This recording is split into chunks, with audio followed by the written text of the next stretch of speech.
And welcome back to Friend or Foe Esports here. Rare Adam alongside check the sour cream expiry date. Chris Edgeworthy. Troll. I was gonna troll him off that as soon as I heard the background of the break. We've got Art of War Esports versus Universal Basic Income, two of the veteran teams in the league. Already so many picks and bans gone through. What do you think about this thus far? I think that Kaisa is a really good pick in this meta. I also think that my sour cream is still good, so we can use it for the Southwest Let's casserole that my go. roommate made. So everything is good. We do see that as this draft is well underway. We see the Freljord bot side coming through with the Ashe and the Braum. I'm curious if this is going to be the not as unbroken as we'd like it to be. Static Shiv bot lane, if they're going to abuse some of the other new changes to the ADC role. I always like to see Braum coming through. I think it's an underrated champion, especially against Kai'Sa's Q. It just really does a lot of good stuff against that. And we do see Vel'Koz coming through to answer for the mid lane to round out the top three. So a lot of juicy, interesting things to see in this draft already. Yeah, and something I like to also point out is Universal Basic Income drafting a rather strong TFT comp thus far. You know, Kaisa True. and Vel'Koz providing you that void. You just need one of those champions, maybe a Cho'Gath on the top side. You've got your strategist with the Jarvan, of course. Nonetheless, all jokes aside, it is a different look on Universal Basic Income from years past, and I want to touch on that briefly here before we get to the second phase of bans, because this is a team that has won FOF 3 or 4 times at this point. They are sort of the reigning champions of everything in FOF, and yet they've had a little bit of a slower start to this season than I think a lot of people were expecting. Yeah, you know, it is a little bit of the changing of the guard in a certain aspect. It's not the universal basic income of years past. They are still running under the perennial banner of greatness, so they do have a lot to live up to. But it has been interesting as we do get an Ionia Bastion coming in on the side of Universal Basic Income. I love Shen. I was just talking to my best friend Clayton about this weekend, about how good Shen is, how underrated he is. Good to see him coming back, as we do see the Jax locked in to match up against him, and I would imagine that the Jax will be going to the top side, not the jungle.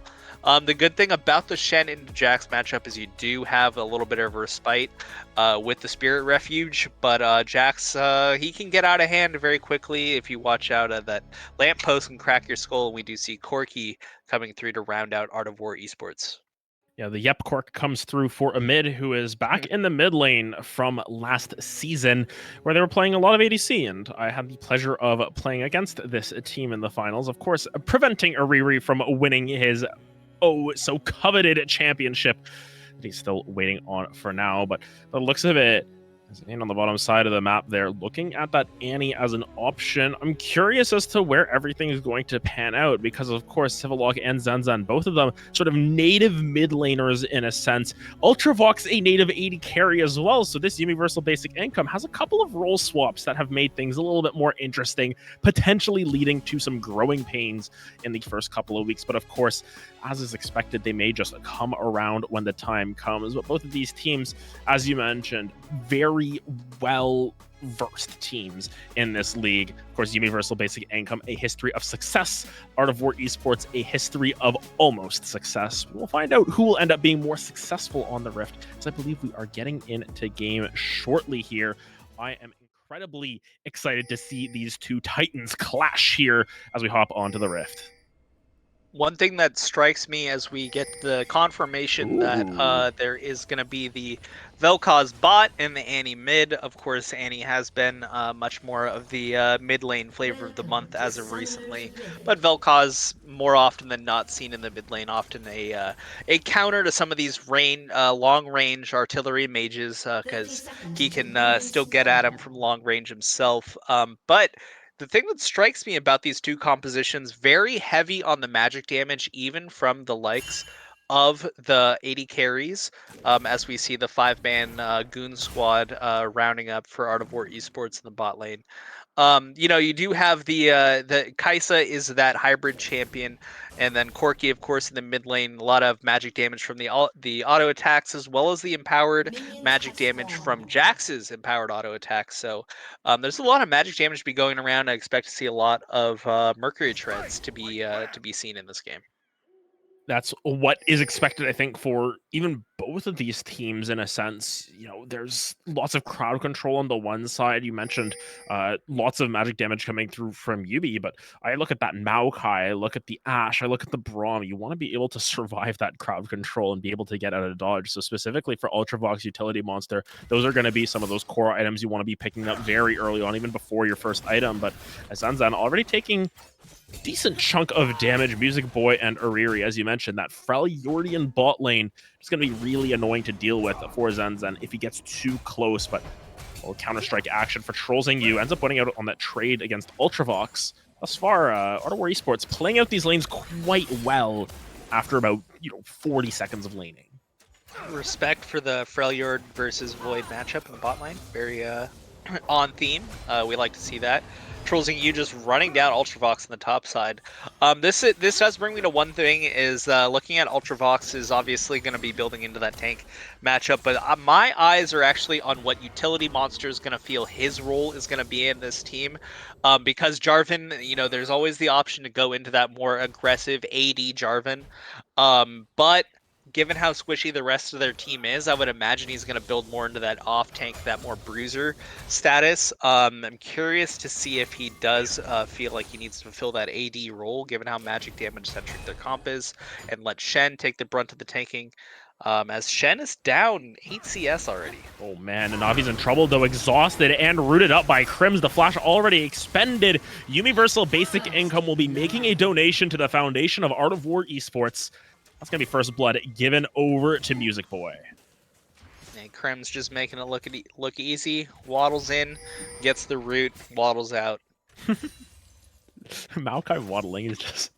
I guess, like, Maokai is a tree, and trees don't walk, so I guess they have to waddle in a way. Look at it. Tell me that isn't the swag walk, though. He's schmoovin'. Exactly. Doing his best. I don't know if anyone was watching the LEC earlier, but I love when they get the like full point of view camera, and they had the point of view camera on a Maokai dying in mid lane. That was just content. Of course, Crims unfortunately using not Maokai, so loses a couple of points for that. But Ultravox is losing a lot of health here. Trollzing decided to do a little bit of Trollzing by auto attacking a minion there with that empowered auto attack. So he regained the experience gap or the gold CS gap rather, of when the wave pushed in. He was able to clear that and actually has, up until a second ago, a little bit of CS lead. The wave looks like it's pushing out from him, unless Jax is going to push it in. But yeah, it looks like he's going to get this attention on the top side. Two games in a row, Tank's getting top side ganks. Exactly, and the stun comes down. Nice Counter-Strike and actually stun up Civilog and Utility Monster. Great flash, but the final auto attack as well as the burn from the Annie going to be enough to clear out a kill on the top side. So Trollzing a little bit aggressive there on that top side. Gets punished for their Quandary. And now, evened out once again, kills across the board. As both of these teams, we know how they like to play. They like to play it slow and methodical a lot of times, and that's exactly what's been going on. I'm not sure if I missed it, and if because I'm looking at this CS differential between the junglers, I'm not sure if J4 was able to get in there and get any of those camps, because not sure what Maokai's been up to. Yeah, it seems as if it was a double crab picked up by Utility Monster. After Crims was able to gank the bot side, picked up his 3 camps on the top side, realized he couldn't help out, and then just ends up backing once again. So significant amount of time off the map for Crims thus far, but Utility Monster has found a way to use that utility, ganking that top side, finding a kill for the team. Still early pickings here. The thing that's that can be sometimes lost about the early ganks and early kills is that the gold doesn't get spent as immediately as it does in other times of the game. So you can get a kill early on in your bot lane, and then it's like, if it like kills like a 3v3, which isn't what happened in the bot side, but like there are certain instances where like getting that gold because it doesn't convert immediately, it doesn't necessarily lead to too much degradation in the lane state for the team that lost that kill, as we see. Crims is now getting that scuttle there, and they're starting to transition up into this dragon take. Gonna start the stacking off with an ocean, so that's gonna take that soul off the table. As Crims is committed to helping his team, you gotta respect it for a jungler as the CS differential continues to grow. Utility Monster is just on the full clear Jarvan duty. And in a lot of ways, I'm trying to think about who called it. It might have been Self-Made or Whippo way back when they were jungling. He basically just called Maokai a dog champion. Like, straight up, it was Khan. I'm sure you sure it wasn't the Lord of Dog Champions Soaz? Because like yes, it was one of those older EU players. Like Maokai's a dog champ. You just sit there, you don't really do a whole lot, and you still find value. And that's what you do. And that's what Crims is doing right now. Just trying to find value, trying to do what they can. They can be 100 CS down, and they'll still find value because it's Maokai. Yeah, I mean, you have the two prototypical dog champions in this game, because you have Maokai and you have Shen. You see Shen goes back to base, he just gets a belt, you know? You just live in life. You just got that big healthy belt. You just go back, you just use your energy because you don't have mana, and you just vibe and you just keep farming, and you wait to use your ultimate now that he's post 6, and wait to get spam pinged like, please save me, I'm an idiot, I will die if you do not teleport to me right now and ruin your lane. So that's just Shen's life. Yeah, Shen will be sending help to other lanes as much as possible in this one, but for the time being, it is almost as expected from some of these more experienced teams, where they're not really looking to push their luck too much. And Ultravox has done a great job on this top side of keeping it even with Trollsing, despite being in a little bit of a lane disadvantaged state. Yes, Shen has tools to fight back. Yes, Shen is quite good in that early game, but it's a Jax. You don't really want to be tempting your fate by going in for it, because your job is to help the rest of the map as much as possible. And thus far, Ultravox still waiting on that first Stand United to come down. We're still waiting for a little bit more action here as these teams just sort of fall back into the lull state that they like to call it. One lane that we should point out has been very quiet is mid lane. You know, Corki does have the CS lead, of course, but there hasn't been a lot of action around the mid lane when you have the Corki that can follow up on when the what's it called, the Fearless Advance, or Twist Advance rather, sorry, for the Maokai. On the other side, of course, you have the J4 can follow up with the Annie, so I was expecting to see some more early attention in that lane, but very quiet as we see a little bit of scuffle over here by the Herald. Riri going aggressive here, trying to find a play. Great ultimate coming down. The Stand United will land as well. A nice little stun onto Utility Monster. Civillock now in a world of hurt here in between a Corki in a hard place. The rest of this team is going to get stunned up by those concussive blows. Riri barely staying alive for the time being, but it's just a death ball coming through. The Art of Skirmishing Esports ends up finding out. Oh, wait, that's not their name, right? Art of War. Yeah, they do well. You know what? They might be learning the Art of Skirmishing as well, because that was incredible from them. Yeah, for Ultravox, you got a F's in the chat for Ultravox here. You get pinged by your team, got to teleport in. Civillock was he was in the dead place for sure. The teleport in though, and then the Spirit's Refuge after that bought him a little bit of time, but it was just a really rough play for YUBI. It looks like Art of War really had their number there. They were pushing in with the Maokai. And, they just really had the play set up the way they wanted, and YUBI pushed onto the back foot, and it leads to several kills going to the side of Art of War. And Art of War Esports now up to about a 1,300 gold lead, as you mentioned. It will mean something quite significant in this early stage, specifically because Amid has built the item of the patch. Static Shiv has been picked up, and that will start to mount damage. Something to note, though, did not go for the first strike, opted for Fleet Footwork, so no extra gold coming through from just autoing a wave, and hey, look, the lightning hit someone.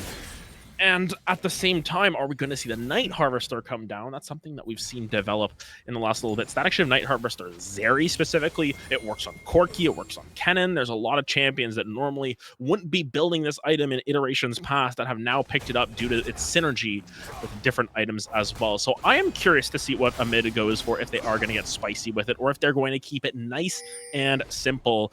Who isn't keeping it simple, though, is Trollsing on the top side of the map. Bobs the Grandmaster's challenge. Ultravox is forced all the way back. That dog champion is going to be barking their way back to base.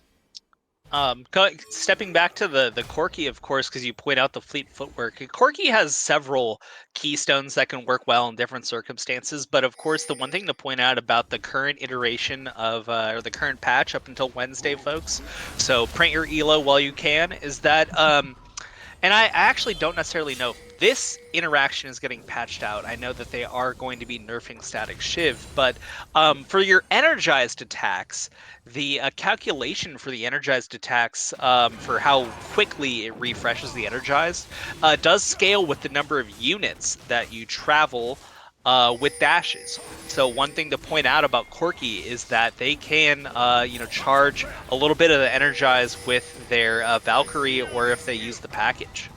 Yeah, basically you can get Shiv proc, package Shiv proc once again, and it seems as if that might be the play. Amid not even going to get to use those energized attacks, though, as the Dragon going over to YUBI. Amid taking a lot of damage on the back end, ends up trading it 1-for-1, and now a bit of a tradition here between these two teams fighting around an objective. Stationed at the back is Music Boy looking to dish out that damage as if it's an episode in an anime, dealing so much on the back end, just moving around with grace. As you can see, Zen trying to avoid being visible here. It is a Dragon take for the side of YUBI, but on that opposite side, 4 kills going the way of Art of War. Just that extra little bit of stimulation we need to get the action in this game and finally break the doors open. So in this game, we are going to see after that Dragon scuffle that it is going to be the Hex map. So we have the int gates are open. You can int at will into your jungle blind. Gotta see if anyone is going to do that this game. But, that was just a really rough fight for YUBI. It's starting to get to a little bit towards that tipping point when you have so much gold. In the early game, getting into these champions via the CS and the spikes that you can get with champions like Corki and Ash early, now having the completed Trinity Force. Again, another item to point out got updated. A lot better than it was already good. It's one of those things that I feel like got a little low-key placebo buff in the sense that it was good, playable already, and then it got tapped and people were like, oh, this item's like super playable now. And it's like, well, yeah, you can already have used it. So anyway, but it's starting to get to that point. We have the 3K gold lead. It's 13 minutes in. We have the map set up for not a lot going on until this. All right, a little bit of yeah, interesting. It does cost them 2 ults to try and cost for that play, but right now we're in a minor lull state. J4 looking for something on the top side. Looks like it's not going to go. Herald coming up in the next couple of minutes, and Dragon still 3 minutes off, so it should be a little bit of a farm fest unless they decide to keep scrapping here on the bot side. Yeah, Ariri, though, taking a bunch of damage on the way out. Believe that was the pause that we were told was going to happen. Seems as if it is all resolved as well. So right through the stop sign we go, and now as we continue on, 14 minutes in, Ultravox still needs to be careful about trolling you on this top side of the map. A mid turret will go down for first turret, and that lane control that a mid has had for a significant portion of this game is coming to fruition once again. Ariri going for that Glacial Fissure just to the left of both members, but Music Boy is still looking to get funky with it here. 3 stacks onto Zen. Zen will not be able to find that fourth. Ariri now forced back, but here comes a mid coming down from here, and Navi needs to be careful. Stand United Shield, will it come through? It will not come through in time, but the Cataclysm comes through. Jarvan finds 1, and Annie finds 2. Count them up. 3 kills for YUBI on the bottom side of the map as they punish Music Boy and Ariri's aggression. Okay, so that was very, very good. I feel like Art of War was really trying to force there for seemingly no reason. There was no reason to get that aggressive, especially when Ariri's ultimate went wide like that. They had no idea that Utility Monster was that close to them. They don't have enough vision in the river for that. I do have to, however, switch gears and point out, yo, dog, what is this Black Cleaver doing on this all magic damage team? Hey, J4, you good, man? You seen your team? Oh. I mean, so here's the thing. I have long been a proponent in the mythic item era of building a first item legendary when it's good, especially when you have a little bit of you need to push your aggression early, and getting that early item spike from the implicit buff you get from like hitting a legendary item spike. As we get a little bit of a fight here. Yeah, Riri's got to be careful. Puts up the door. Will not be able to take Oh! the portal out, but has the team to back him up. Crims is coming through with the roots as well. And Nature's Grasp going to come down, and Amid finds another one. Amid going to find a second, and now Ultravox is in trouble, forced to flash out. Believe they will be cut down eventually here. Sequestered under the tower here, looking like a lonely calf in a huge herd of wolves getting taken down. That's 3 kills going over to the side of Art of War Esports. And back to the builds. Yeah, I don't know what he's built. That's a big question mark for me. If you really wanted to build a legendary, yeah, you get the Merc Treads. You could have gone something like, I don't know, Moth, maybe. I don't know what you build in this situation. I think you just build your legendary. I'm gonna be real. You just go Gore Drinker. Yeah. I mean, basically, I would say that ain't it, Chief. It depends on. I mean, I think isn't Ghostblade now mythic? So it's like it's not like you can rush the. Or am I wrong? I know they updated Ghostblade. It was it was broken when they reworked it. But you know, in years past, you know, the AD Jarvans of old, like you could get away with building a first item Ghostblade if you had the comp that could support you being able to like just run in and just send it with your EQ like that. And then Corki just gets out of it immediately. It does burn the package? No, that was regular. No, that was the package. The long-range arrow gonna come down. The enchanted crystal arrow has enchanted utility monster to their demise. A teleport right into the front line, and look at this. Everyone in front. They do group up for the Tibbers, which does a decent chunk of damage. This river is controlled by Art of War Esports. The death to utility monster will be grave as they cannot advance here. There's no smite to steal this one away. Basically, all they're looking for is a little bit of poke. If you're trying to outpoke Corki Ash, you might be fighting the wrong fight, a second dragon in favor of Art of War Esports as they continue to push their advantages in this game and now up 4,000 gold. All right, this is what I call a teachable moment for YUBI.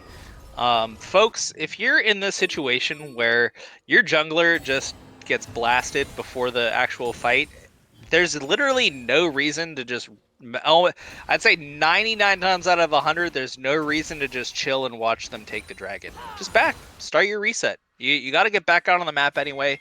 Just get back out there quicker. There's no need. You're not going to be able to contest it. It's not soul point.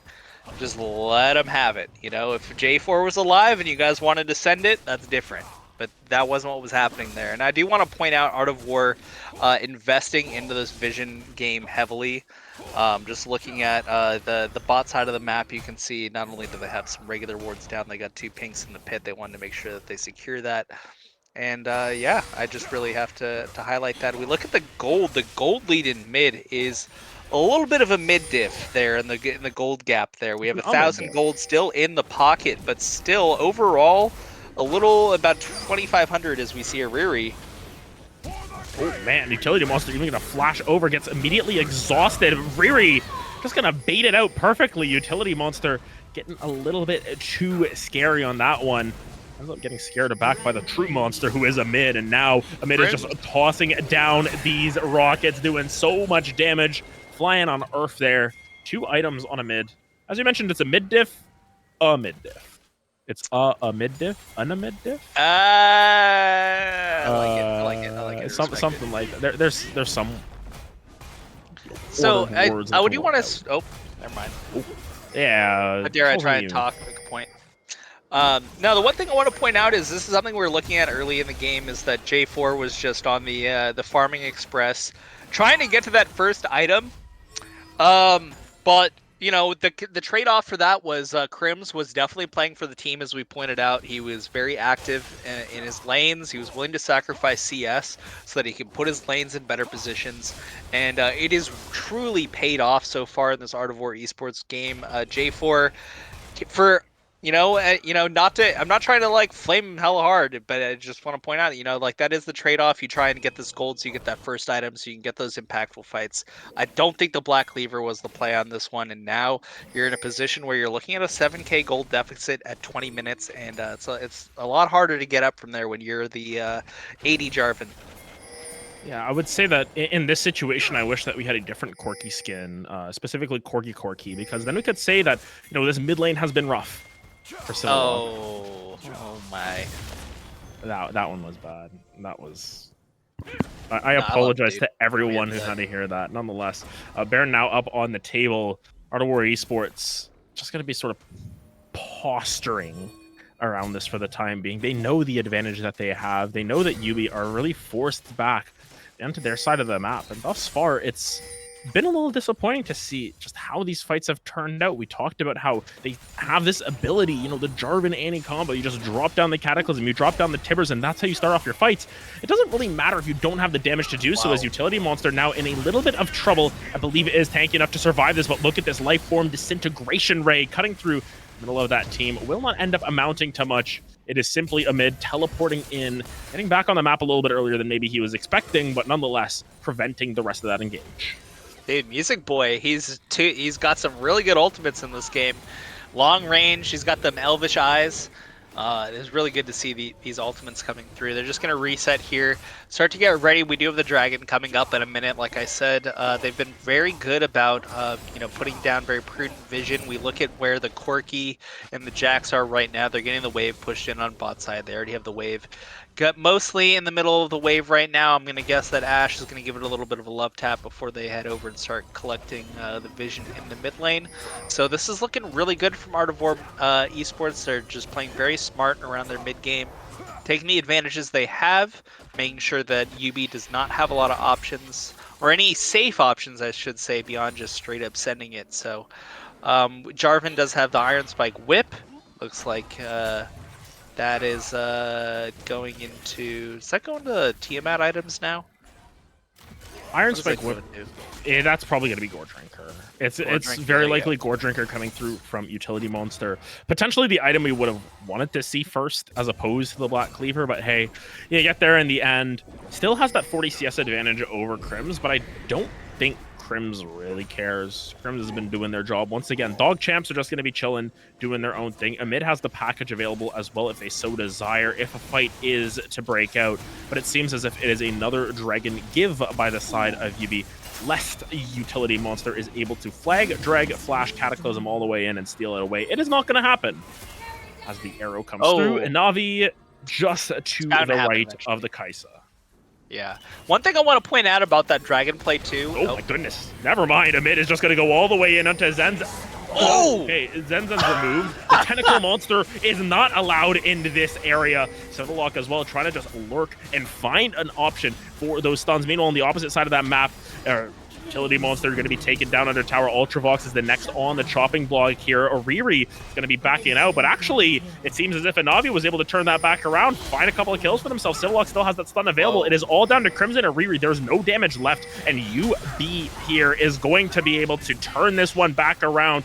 Art of War Esports are on the wrong side of the rift here. Actually, Crimson is doing a decent amount of damage to Silverlock, who will just be... Oh, it won't be enough, actually. Silverlock going to be able to stay alive as well. And now, all of a sudden, 3 members going to be going over towards this Baron. I'm not sure if I favor their health bars here, but with no one up on the map for another couple of seconds, they should be able to take this one. And all of a sudden, YUBI are back in this game. So you're telling me there's a chance. Okay, Zen's coming in. Zen, you just got to be meaty. Okay, they're going to do it. It's Ultravox is suicide. No, bro. No. Ultravox. Okay, they get it. Okay. It's worth. It's worth. Oh! Yes, dude, yes! Music Boy! Let's go!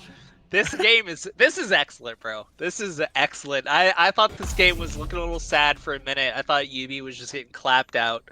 J4 comes through, smites it out, and then while everyone's looking at shop, just gets sniped out by Music Boy. I think the big thing to point out on that play is that on the other side of the fight, the side we weren't looking at, Navi was just popping off over there, apparently. Got the 1,000 gold shutdown, I believe, coming through for getting a mid. And a mid is looking like he might get caught out again. Ooh, look at the fancy footwork, though. Amid does not have the Valkyrie, but has so much damage. Are you kidding me, Amid? This Corki is here to play. Still dishing out the damage. Ultravox is going to be taken down as well.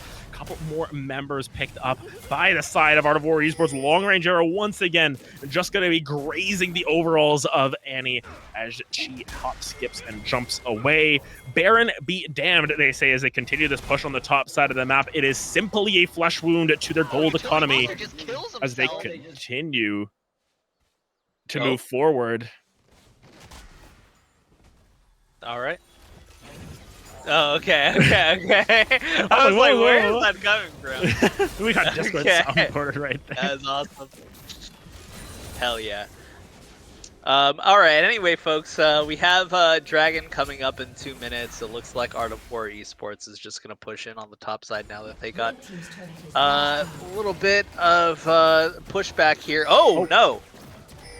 We can, if we want to play the soundboard clip now, would be the time to do so. Amid finds another one. Amid is quite strong at this point. 11, 3, and 6. Dude, the damage. And now on the top side, Trollsing gonna find a kill into Civilog in a 1v2 situation. Does Amid have the damage? He does not have enough rockets to dish it out as Ultravox able to turn it back around here. 2 for 1 across the map, though. Art of War Esports still gonna be pretty content with this, all things considered. Amid is 11, 4, and 6. He is not a mid, he is the mid this game. Quite a strong repertoire for themselves in terms of the damage, and honestly, Edgeworth, I don't know if anyone can deal with a mid unless there are multiple members present. No. I think that the other thing is like I'm pretty sure that if you don't have Shen there to Spirit Refuge the proc from the Static Shiv, someone is dying. Someone is definitely dying to the Static Shiv proc, because I feel like on every one of those things it was a little hit him with the blast, hit him with a rocket for the face, and then hit them with the Triforce proc into the Static Shiv proc. It just looks, the damage is absolutely nasty. And now BF Sword in the inventory for a mid, very likely going for that Storm Razor as well, just stacking up those energized procs as much as possible. And this is where it gets a little bit scary, because you go Rocket Auto Attack, and a mid is going to deal 60% of your health, potentially your entire health bar if you're a Navi at this point. I'm not 100% sure how the calculations will work on that one, but there's lots of damage coming through from a mid right now. But as the posturing around this potentially final dragon here, the Hextech Soul is on the chopping block. Amid waiting for that package, which should be available shortly. We're looking for a teleport angle at the very least. Thus has led to the cessation of this river towards the side of YUBI, and they are starting up this dragon. This is very interesting. I think that it looks like they're just going to try and flip it.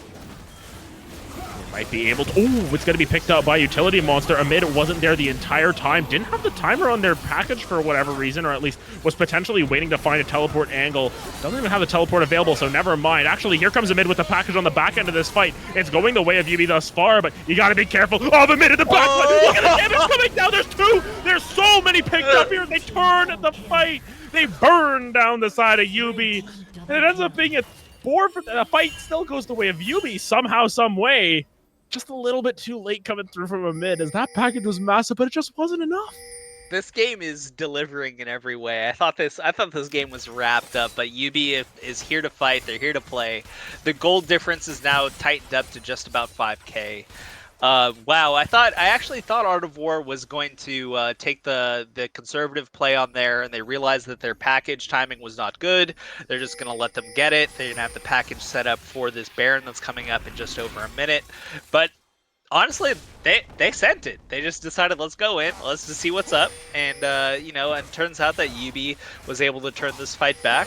And, you know, even though the Dragon does end up going over to them, I still think Art of War, as long as they play smart around this Baron, it is YUBI's, or excuse me, their game, Art of War's game to lose to YUBI. But YUBI clearly wants this game. Yeah, and I mean, this is the experience coming through from the likes of Utility Monster, from Ultravox and Zenzen, from Civillock as well, from this entire team. Everyone in this game is experienced. Everyone's experienced. I realized as I was reading out the names, everyone has experience on both of these teams, that these late game situations where you need to find sort of those X factors to come through. It just comes down to who exactly that may be. Something to point out as well, Zenzen going for a rather interesting build with this Night Harvester into Imperial Mandate. Just looking to dish out as much damage as possible and enable the rest of the team as well to deal damage. And now I am intrigued as to how the next couple of minutes will turn out, especially with the Baron on the table, especially with Trollsing hull breakering down the base, and especially with this Baron getting started up by Art of War Esports, already taken down to about 8,000. Utility Monster with that flag over the wall will get a little bit of vision. Music Boy's doing a lot of damage. That arrow will split the uprights once again. Amid has to be careful. Flashes away from the Timbers preemptively, and it works out in their favor. Amid has found Civilog. Baron is reset slightly, but the Lifeform Disintegration Ray looking to take down the Earth Rider. Corki still on that top side of the fight, has to back all the way off, but here come the Roots coming forward. A Utility Monster has to be careful. Flag and drag forward once again. Cataclysm going down as well, but do you favor the Corki in that fight? Absolutely, as Music Boy cleans up another one. 2 kills already picked up in that fight, and now Zenzen and Navi have to back off. Still, Trollsing is breaking the hulls on the bottom side of the map. The teleport back in coming through from a mid. He's going to come from an off angle here. You got to be careful. It's a 4v2 now around this Baron. Zenzen and Navi are looking for anything that they can. The Void Seekers not going to be landing quite for the time being. Look at the angle that he's coming from. Zenzen is so low, and Navi taking so much damage. There's the 3 auto attacks that we were talking about and removed from play. Zenzen only needs 1. And that is a mid showing up, showing out, and that's a Baron in favor of Art of War Esports. Yeah, they didn't have the vision. They didn't know where a mid had gone to. Hero lands on to Ultravox, and that's another kill picked up. Civilog now has to deal with 2 lanes pushing in at the same time. This might be just Music Boys straw that breaks the back here. It's gonna be at least an inhibitor. Amid. Oh man, Amid, no way you're gonna do it to him. No, it's just gonna back off for the time being. Dragon spawning in a minute. The Art of War Esports are just taking over this map now. All right, well, Corki's level 18. He's got the Bloodthirster. I think that there's a 0.001% chance this guy dies unless he absolutely sends it. A mid is the mid, as you said. He's really popping off right now. We have the Dragon coming up in 45 seconds. It's going to be Soul Point for Art of War Esports. They are able to really hoodwink YUBI there. The Inavi was the key in that fight that they did win not too long ago. Able to get the kill and the shutdown onto a mid, but they stayed a little too much. They saw red. They saw the lower health bars. They thought we'll be able to poke them out. Zenzen on the Vel'Koz and then the Kaisa. They do have a lot of poke there, but while they were trying to look for that poke, a mid was just sneaking around in the fog of war. They don't have too much vision in their own jungle, and mid's able to come over the wall, and that's 2 kills going into the pocket of the Corki.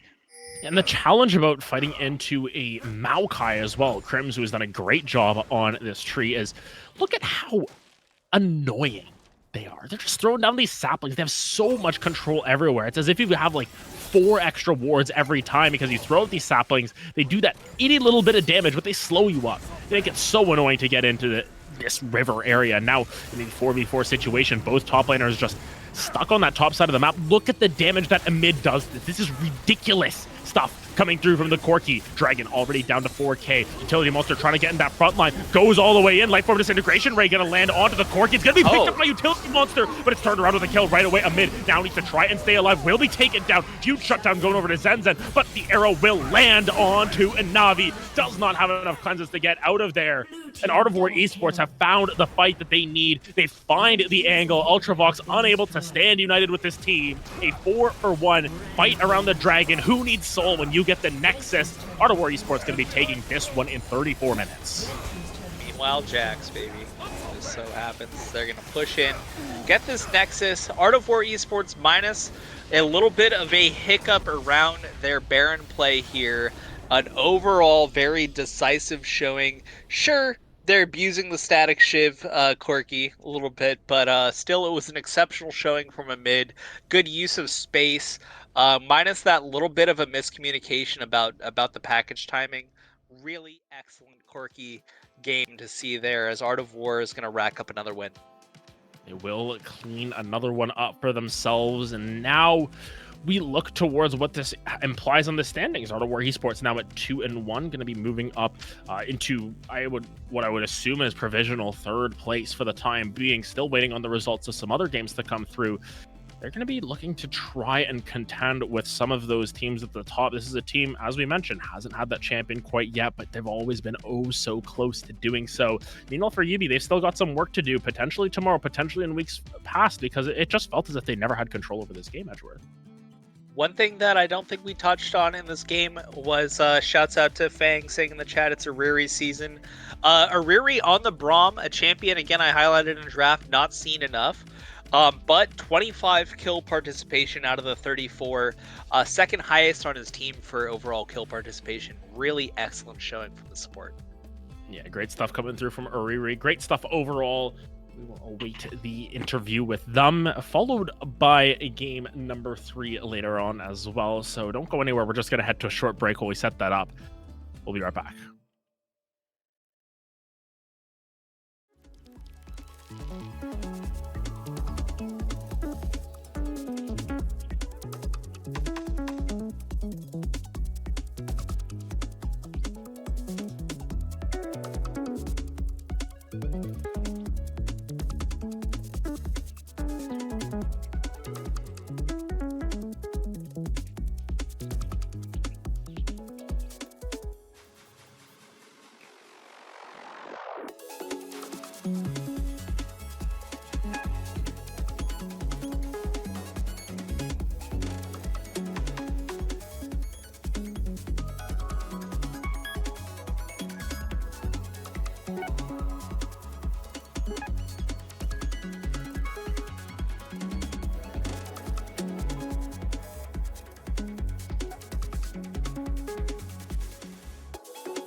All right, folks. Hello, Chris Edgeworth here with our second interview of the night, joined by the support from the victorious Art of War Esports. I am joined by Oriri. How are you feeling after the win? Pretty good, pretty good. Let's dive right in. We do want to start off with the draft. One thing that was very interesting to me was the early priority you folks put on the bot side, which was, yeah, it's just for sake of saying, it was in contrast to the previous game where the bot lane was the lack of priority. You folks tunneled in on this Ashe Braum for yourself in the early side of the draft. What were your thoughts? Maybe did your coach Sword Blue have any ideas on what you folks were going to be doing with this draft and what you folks were coming in with and what you ended up against? We definitely put in some work scouting them. UB's a 4-time FOF champion or some crap like that. But the reason why we just picked Ashe Braum is because they picked Kai'Sa Jarvan, and they both Ashe Braum are pretty good into Kai'Sa and Jarvan because you have the peel from Braum to stop Jarvan, and Kai'Sa is just naturally good into Kai'Sa. Let's take a look at the game itself. As you folks had overall a pretty decisive win. There was a little bit of shakiness at a moment there. Let's talk a little bit about your early game, though. What was your experience in this lane matchup with Music Boy up against Navi and Zenzen in the fight in the mid game? That was the win for Yuumi, their sole bright spot in this game, and Navi was the one that popped off. But it felt like you folks had their number in the lane. Early game and during scrims and practices, we had really good success in the early game. So it's been incredibly easy just to transition into, because usually we come into the game already pre-planning the first 8 minutes of the game. Obviously, if something happens, we can change around it, but first 8 minutes are usually plan on what we're doing. And for the mid game, we made a lot of buffoon-like plays. And then late game, it was just a comp gap. So we got the dub. That's all that matters to me. We'll go back and VOD review the game and see what we can do to change the future. And one thing I want to get your perspective on was, one thing that stood out was utility monster.